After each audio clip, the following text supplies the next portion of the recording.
Close your eyes. What can you hear?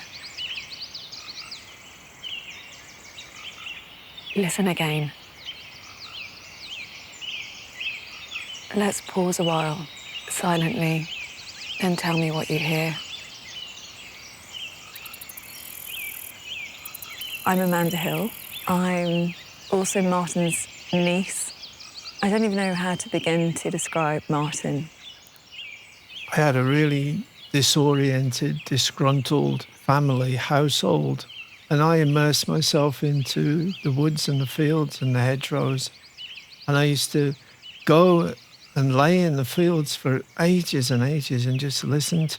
And I loved it, and there was a peace, and I never thought about any problems until you went back home.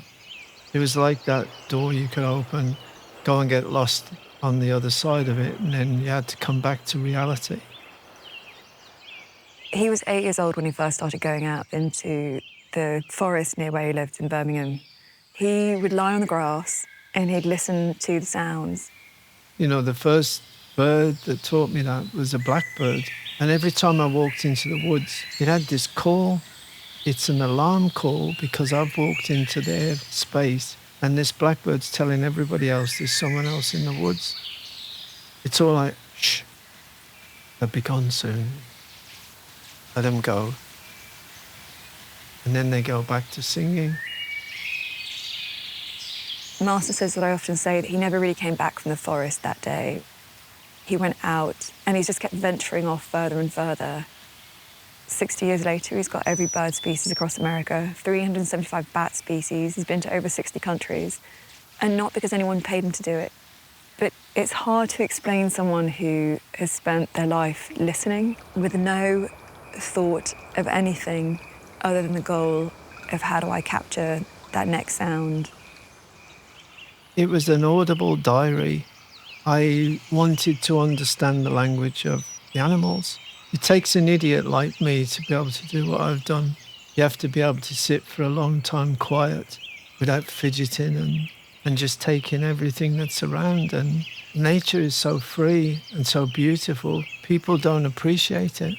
And if they did, it wouldn't be under stress the amount it is now. So when I was growing up, I always knew him as an activist. We'd constantly hear about him being in prison somewhere, but he would go to all these places in the world and he'd take his microphone and that was his weapon, right? That was how he decided he was going to capture truth and bring it back to the world. And it was only 3 years ago when I found out that he was unwell that we started to have a conversation about his work and what he wanted to do about it. Under his desk in Florida that is prone to tornadoes and hurricanes and everything was sitting 97,000 stem files of sound, over 37,000 hours, and it was just sitting under his desk on a hard drive. I've worked in media my entire life in the world of storytelling, but I've never worked with Martyn. And Martyn's been off around the world, never really on one place for very long, so he probably never had the time to work with me. And there's this moment where life throws some tough stuff at us, and you realise that from incredible difficulty, something very beautiful was born. And what we decide to do in that moment is work together and create a path together. The Listening Planet is a charity, it's a foundation that we set up. The goal was to really become the home for all of his life's work, so all of the sounds. We needed to also keep the Listening Planet very pure, so every ecosystem track you hear is as you were hearing it in the wild, but also to start thinking about how we could continue to give nature a voice, which is what he's dedicated his entire life to doing. When we decided we wanted to work with artists, filmmakers, animators, musicians, we wanted the ability to be completely creatively free. Hence, Biophonica was then born, but still rooting it in the sounds of nature and as nature as an artist. When Biophonica was created, I thought, I don't want music to be a part of nature.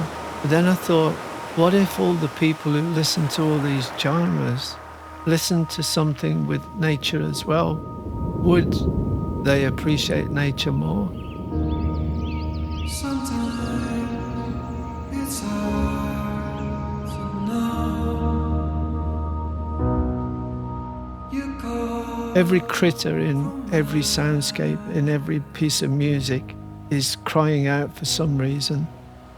We need to make sure that that voice is heard. I want Biophonica to become a vehicle for the animals to have that voice. Why not include music, and why not, put all these different genres together? Who am I to say, And the beautiful music that goes with it is a bonus. Martyn wasn't collecting sounds just because he thought they sounded pretty. Martyn was collecting sounds to bring back truth and bring justice. He was collecting sounds because he knew that they were disappearing. He was collecting sounds because he felt that we weren't listening. And the legacy will be that this isn't just a moment in time, that nature gets to continue to create. With her own artistry, if she's really heard and celebrated, you can't then ignore the reality of some of the hard parts that we're then facing. But when you start to listen, by listening, by loving, that's when you begin to take action. The ultimate goal is that we create more ambassadors for the natural world who want to do something, but I just believe that follows once you love something first.